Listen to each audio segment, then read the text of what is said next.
Look at this PTE fill-in-the-blanks passage on pop art. If you try to solve this by reading for general comprehension, you're going to burn through your time limit. To beat this section, you need to treat it like a mechanical logic puzzle. Strict grammatical rules linked to the immediate context dictate which word fits each blank. Most test takers lose precious minutes reading the entire paragraph, trying to get a feel for the narrative. They weigh their options based on intuition, which is exactly what the test designers are counting on. If we deconstruct the mechanics of this single paragraph, you will see exactly how to isolate these grammar rules. Mastering this process will give you the speed and accuracy you need for the entire exam format. Let's isolate blank 1. We don't need the whole sentence. Look exclusively at the noun immediately preceding the blank, revolt. By definition, a revolt is an act of direct opposition. You cannot logically revolt along something or with something. The only preposition that functionally pairs with this noun is against. Now shift over to blank 2. Here, the target subject phrase is traditional views. The term views refers to the specific standards and expectations of what art was intended to look like during that period. Because we are discussing a conceptual standard rather than a factual occurrence, the sentence requires a modal verb that reflects an ideal. The grammar demands should be.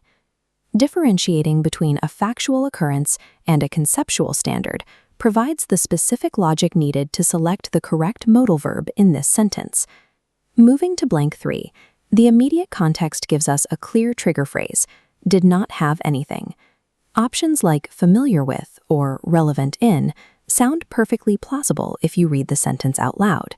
These are deliberate traps designed for test takers relying on intuition.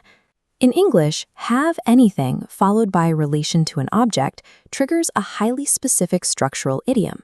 The only option that mechanically completes this unit is to do with. Let's test this strategy on blank 4. Look strictly at the object noun right after the blank, sources. Based on that word alone, evaluate your options. You muster up courage or energy. When you consult or utilize a source, the strict phrasal verb is turned to.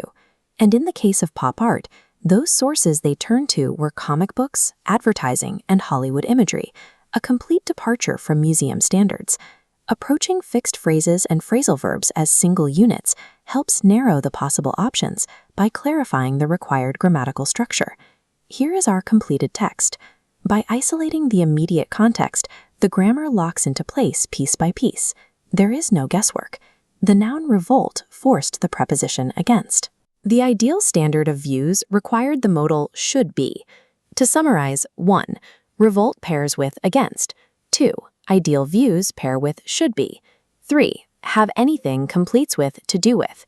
And 4. You turn to sources. Memorize these specific mechanical patterns. Applying them on exam day will save you valuable minutes and eliminate the trap of second guessing.